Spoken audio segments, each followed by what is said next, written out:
Point hiyo nimemaliza. Point ya pili, Mheshimiwa Rais, tunamshukuru kwa kuondoa zuio la mikutano ya hadhara. Ndio ni jambo jema, na lazima kwa msingi huo apate sifa zote. Na hapa tuzungumzie mambo ni haki nini, tunazungumzia kwa kwamba hatua aliyochukua ni nzuri. Lakini hapa tujenge utamaduni wa kuendesha siasa kwa njia ya kistaarabu.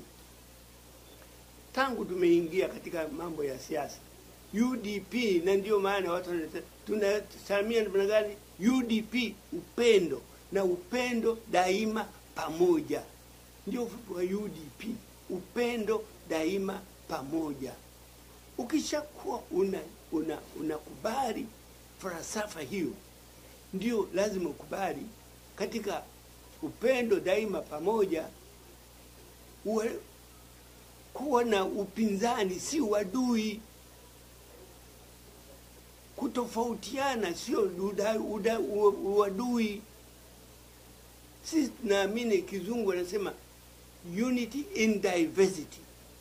Tuko watu mbalimbali, lakini bado tunaunganishwa na kitu kimoja, tuwa Tanzania, taifa moja.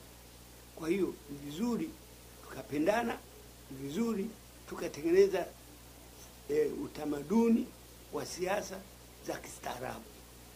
Siasa za kwenda kutukana vyama vingine sio siasa ambayo Watanzania wanataka.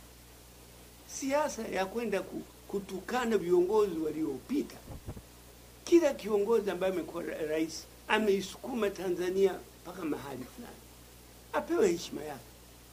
Lakini kufanya kunogesha mkutano wa hadhara kwa kumwandama mtu, kwa kumsema kiongozi aliyepita, haisaidii Watanzania, inatugawa.